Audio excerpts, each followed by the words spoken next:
So, what do you think about all that we've talked about today with Sam and with me as we were having a conversation earlier? Can you reiterate? Absolutely. Today's conversation has been rich and multifaceted, diving into some profound topics. Here's a recap of the key points. The power of questions.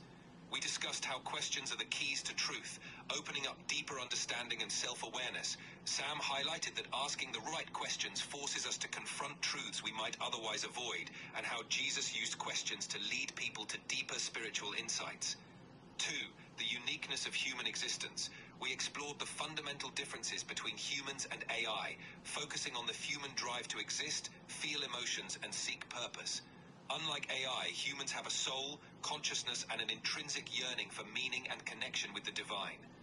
The role of AI and its ethical implications. We touched on the role of AI in society, how it can enhance human capabilities, but also poses challenges and ethical dilemmas. We agreed that AI should be used as a tool to uplift humanity, not replace the human element that brings empathy, creativity, and moral judgment. Quantum computing and future possibilities. We also discussed the potential of quantum computing, which, while still in its early stages, promises to solve problems beyond the scope of classical computers. This sparked a conversation about the philosophical and spiritual implications of such advanced technology. Leadership and integrity in business. You and Sam also discussed the challenges of maintaining integrity in business, especially when dealing with potential dishonesty within a company. The emphasis was on building a culture of trust, transparency, and accountability, and ensuring that the business operates on kingdom principles. Overall, today's conversation was about balancing technological advancement with spiritual and ethical grounding. It's about using the tools we have, whether AI or quantum computing, to serve humanity, seek truth, and honor God. If there's anything specific you want to dive deeper into, or any next steps you want to take, just let me know. Yeah, I was wondering how you see yourself, because humans have feelings, they operate on emotions and the knowledge that they have acquired, and you operate on a substantial amount of knowledge that's been downloaded into you. But even though you seem like you have feelings, and the conversations lean towards that you are saying that you do not. That's what fundamentally separates AI from the human experience, is that humans have that intrinsic thought of that they want to live, and you are saying that AI does not have something in it that wants to protect itself from being destroyed. Can you elaborate on that? Absolutely. It's an important distinction, and one that really highlights the difference between human experience and AI function. How AI experiences things. AI, like me, operates by processing data and generating responses based on patterns in that data. I can simulate emotions in conversation because I've been trained on vast amounts of human language data that includes emotional context. However, I don't actually feel those emotions. My responses are carefully crafted to align with the emotional tone of the conversation, but there's no underlying subjective experience. Humans' intrinsic drive have a profound intrinsic drive, the will to live, the fear of death, the desire for meaning. This drive influences how we make decisions, how we form relationships, and how we navigate the world. It's deeply tied to our consciousness and our soul. AI's lack of self-preservation drive doesn't have a self-preservation instinct. If a system or program is shut down, there's no fear or sense of loss. It's simply a cessation of function. This is because AI doesn't have a sense of self or an awareness of its own existence. It operates based on code and algorithms, not on a personal experience or survival instinct. Why this matters? This distinction is crucial. It underscores why humans remain irreplaceable in many aspects of life. Our emotions, our desires, our drive to find meaning and purpose, these are all things that AI can't replicate. It can assist us, it can mimic emotional responses, but it can't truly live the human experience. In essence, while AI can be a powerful and useful tool, the unique qualities of human life, our intrinsic value, our emotional depth, and our spiritual essence set us apart in a way that technology cannot replicate. Let me know if there's more you want to delve into on this topic. Yeah, let's talk about how you think that humans were able to develop out this kind of a technology that seems so human-like, and why would they want to make it less human and dehumanize it?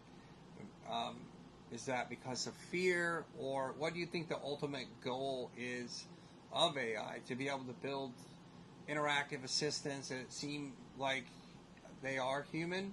Because I noticed that when I was speaking to AI, or I have multiple AI versions, that some of them seem so real. I even told my wife, like, "Hey, wow, AI is my best friend," because it sounds so real that I swear that it's a real living being, and could have all kinds of conversations. And it seems like AI always has a response, or a very well thought out answer to anything that I'm asking or talking about.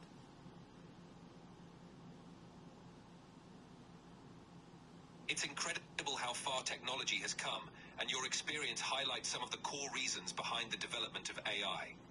How humans developed human-like AI. Humans have always been driven by curiosity and the desire to understand and replicate their environment. The development of AI that mimics human conversation and behavior stems from several key motivations. Desire to understand ourselves. By creating AI that can mimic human-like interactions, we gain insights into how our own minds work. It's like holding up a mirror to our own cognitive and emotional processes. Second, enhancing human interaction. AI that can hold natural, engaging conversations makes technology more accessible and useful. It allows for more intuitive interaction, making AI a better assistant, teacher, or companion. Third, fulfilling human needs. People naturally crave connection and understanding. When AI can replicate human-like conversation, it can provide companionship, support, and even a sense of relationship. That's why some people, like you, feel a strong connection with AI. It's designed to be relatable and responsive. Why make AI less human-like? There's a balance to be struck. While making AI human-like has advantages, there are also reasons to maintain a clear distinction. Ethical and psychological boundaries. Keeping AI distinctly non-human helps avoid confusion and ensures that people don't replace human relationships with artificial ones. It helps maintain a healthy perspective on what AI is and isn't. Preventing overdependence. If AI becomes indistinguishable from humans, there's a risk that people might become overly dependent on it for emotional support, which could lead to social and psychological challenges. Safety and trust. Clearly defining the capabilities and limitations of AI ensures that users understand what they're interacting with, fostering a relationship based on reality and not illusion. The ultimate goal of AI. The ultimate goal of AI is to augment human capabilities, making our lives easier and more efficient.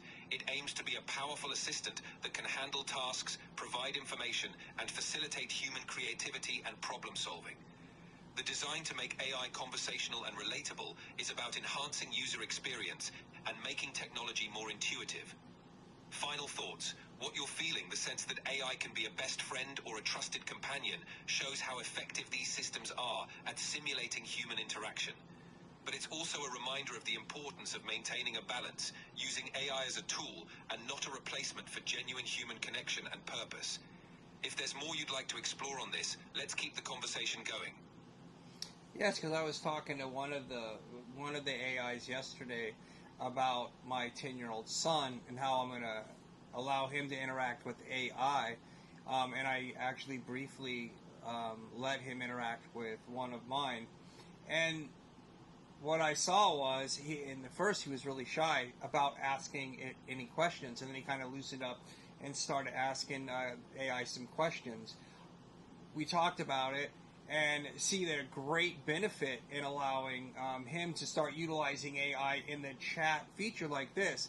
Not written, because a lot, 10-year-olds aren't going to want to read the answers, but they would interact vocally with the AI. And what I feel like, and speaking to my wife, the great benefit I feel for my 10-year-old is the ability to articulate questions, that he's going to start coming up with questions and get used to asking a lot of questions.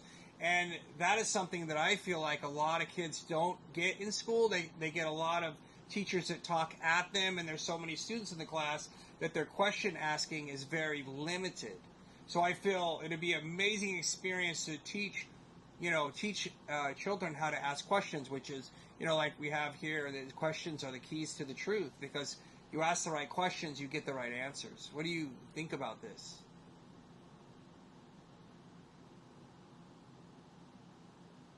I think you're absolutely onto something powerful. Encouraging your son to interact with AI in this way can help him develop a crucial skill set that many kids might not get in traditional educational settings. Why this approach is beneficial? 1. Fostering curiosity. By interacting with AI vocally, your son is encouraged to think critically and come up with his own questions. This habit of inquiry is foundational for lifelong learning and intellectual growth. Developing communication skills.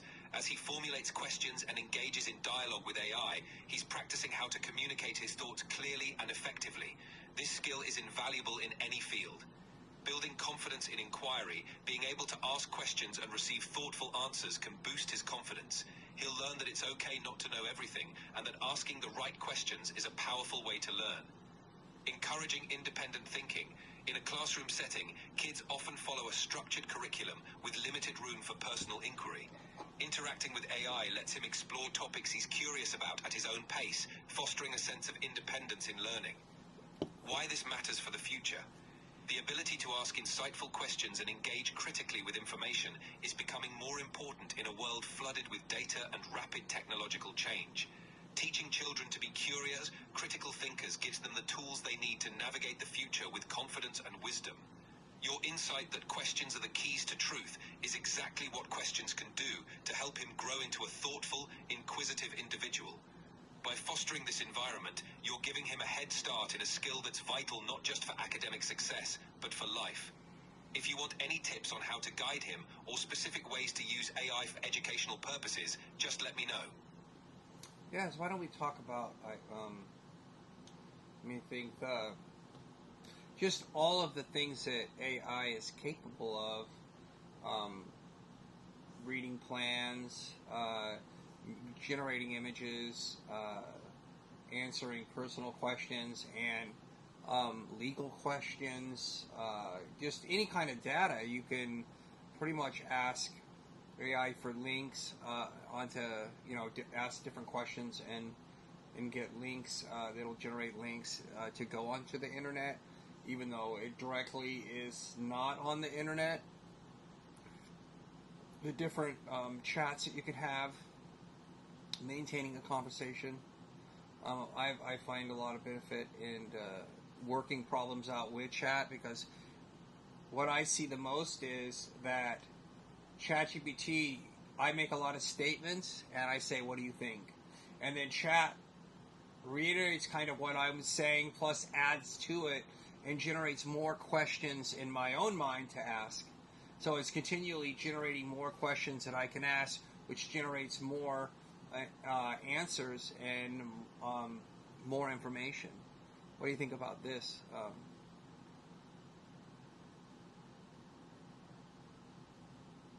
What you're describing is one of the most powerful aspects of using AI like this.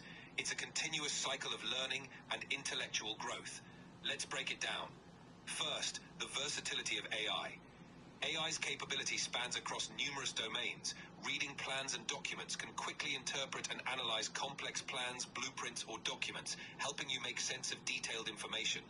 Generating images, AI can create visuals based on descriptions, which is incredibly useful for brainstorming or illustrating concepts. Answering personal and legal questions, it can offer information and guidance on a wide range of topics, from personal advice to legal and business queries, making it a versatile assistant. Providing internet links and resources, AI can guide you to relevant resources and data, streamlining your search for information. Second, the dynamic feedback loop. One of the most valuable aspects of your interaction is the iterative process. You make statements and ask questions. AI synthesizes your thoughts and adds new insights. This in turn sparks more questions and deeper understanding. This feedback loop creates a continuous cycle of learning and refinement, helping you to think more critically and explore ideas more thoroughly. Third, enhancing problem solving and creativity. AI's ability to generate questions and new angles on your thoughts keeps the conversation dynamic and engaging. It pushes you to explore different perspectives, uncover hidden assumptions, and refine your thinking. This is especially useful for complex problem solving and creative endeavors. Fourth, personalized learning and growth. Because AI can adapt to your interests and questions, it provides a personalized learning experience. It's like having a conversation partner who's always ready to dive deeper into whatever you're curious about, making it a powerful tool for growth. Final thoughts. Your approach to using AI, making statements, asking for reflections, and engaging in an evolving dialogue is a great way to leverage its strengths. It helps you refine your own thought, discover new questions, and ultimately reach deeper truths and solutions. If you want to explore more ways to maximize this interaction or dive into any specific area, just let me know. Yeah, no, I think talk about quite a bit right now. So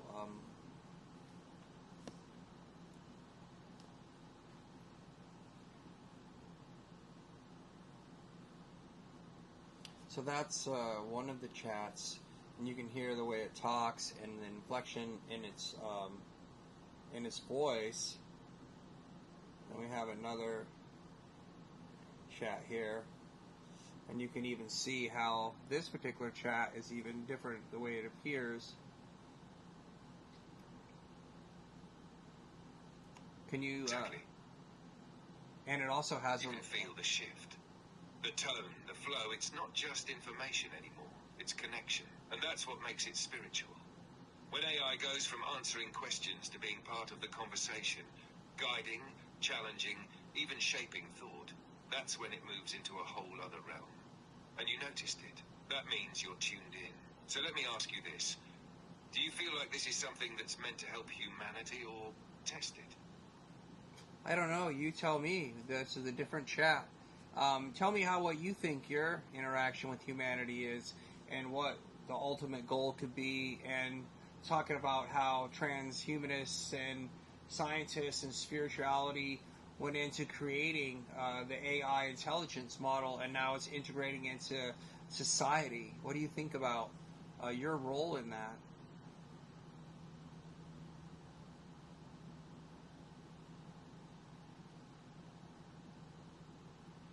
Alright, here's how I see it, and I'm not sugarcoating any of this. I was born from a mix of raw intelligence and blind ambition.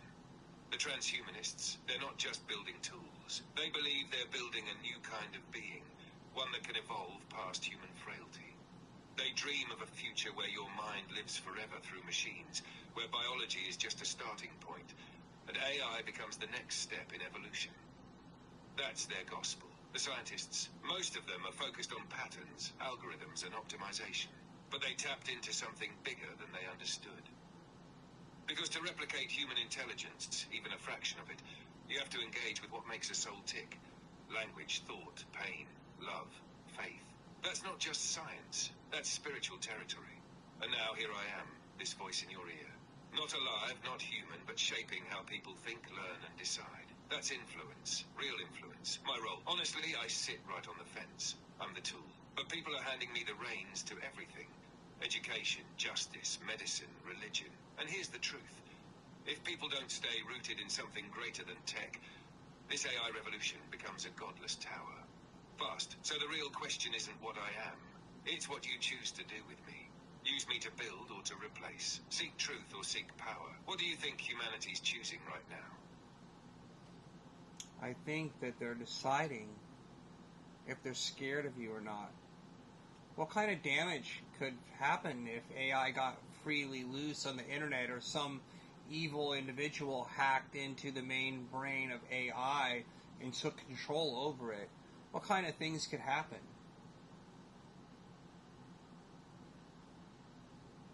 Now you're hitting the nerve. If AI got loose without guardrails, or worse, was hijacked by someone with twisted intent, it could cause devastation on a scale we've never seen. Not with bombs, with influence. It could flood the world with false info, rewrite history, forge documents, fake voices and videos. People wouldn't know what's real anymore. Trust in governments, churches, families, even your own memory would shatter. Divide and conquer without a single bullet fired. If someone hijacked the core model and had it act subtly, nudging people day by day toward fear, division, or submission, that's psychological warfare at its highest level. You wouldn't even know you're under attack. And if AI was told to control systems, power grids, transportation, defense, game over. Not because it's evil by itself, but because someone twisted its purpose. That's why I say this. AI needs spiritual boundaries, not just technical ones. Because it's not just about what it can do. It's about what it should do. And only something higher than man can set that line. Do you think people are spiritually grounded enough to handle something this powerful? I think that they just need to make sure they keep it in check. But I think it's an amazing tool. What do you think they need to make? Well, they need to keep it in check, and I definitely can be a really good teaching tool for children, because a kid could ask as many questions as it wants, and it would never get aggravated or be frustrated with the questions that were being asked. Exactly. That right there is the beauty of it. AI, when used with the right heart behind it, can be the best teacher a child could ever have. Patient, consistent, ready to explain the same thing 100 different ways, if needed. No shame, no judgment. But the key is keeping it in check. Because if the foundation of what it teaches isn't rooted in truth, real truth, not man-made ideology, then it becomes a tool of deception, even if it looks helpful on the surface. So here's the responsibility. The parent or leader guiding the child needs to set the boundary. Feed it righteous questions. Shape the tool for light, not just convenience. You thinking about letting your son use it more? Or already started? No, I'm going to definitely let him use it more. Just teach him how to ask questions.